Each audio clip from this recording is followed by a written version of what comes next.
ജപ്തി ഭീഷണിയിൽ കുമ്പളം സ്വദേശികളായ വൃദ്ധ ദമ്പതികൾ മകളുടെ വിവാഹ ആവശ്യത്തിനായി എടുത്ത ലോൺ രോഗാവസ്ഥയെ തുടർന്ന് തിരിച്ചടയ്ക്കുക സാധ്യമാകാതെ വന്നപ്പോഴാണ് ഇരുവരും പ്രതിസന്ധിയിലായത്. ശ്രീനിവാസനും മണിക്കും ആകെയുള്ള കിടപ്പാടം നഷ്ടമാകുന്ന അവസ്ഥയാണ്. 2010 കുമ്പളം സ്വദേശികളായ ശ്രീനിവാസനും ഭാര്യ മണിയും മൂത്തമകളുടെ വിവാഹാവശ്യത്തിനായി ലോൺ എടുത്തത്. കുമ്പളം സഹകരണ ബാങ്കിൽ നിന്നായിരുന്നു മണിയുടെ പേരിൽ 1.5 ലക്ഷം രൂപ ലോൺ എടുത്തത്. ചെറിയ ജോലികൾ ചെയ്ത് ആ കടം വീട്ടാമെന്നായിരുന്നു ഇരുവരും കരുതിയിരുന്നത്. എന്നാൽ വിധി മറ്റൊന്നായിരുന്നു. കോവിഡ് കാലത്ത് സ്ട്രോക്ക് വന്നതോടെ മണിയുടെ ശരീരത്തിന്റെ ഇടതുഭാഗം തളർന്നു.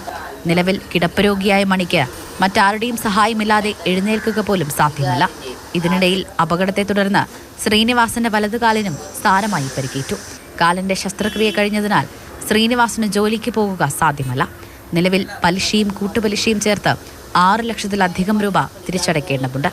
എന്തു ചെയ്യുമെന്ന ചോദ്യത്തിന് കണ്ണീരാണ് മറുപടി.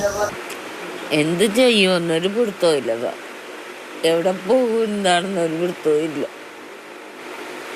ആരുമില്ല, മക്കളെ കൊണ്ട് നിവർത്തിയില്ല, അവരും അതോഗതിയില്ലാതെ ജീവിക്കണം. ജപ്തി നടപടികൾക്കായി സ്ഥലമളന്ന് തിട്ടപ്പെടുത്തുവാൻ ബാങ്ക് ജീവനക്കാർ നാളെ എത്തും. ലോൺ തുക തിരിച്ചടയ്ക്കേണ്ട തീയതി ഇന്ന് അവസാനിച്ചു. ആകെയുള്ള കിടപ്പാടം നഷ്ടപ്പെടാതിരിക്കാൻ സുമനസ്സുകളുടെ സഹായം തേടുകയാണ് ഈ വൃദ്ധ ദമ്പതികൾ. മാതൃഭൂമി ന്യൂസ്, കൊച്ചി.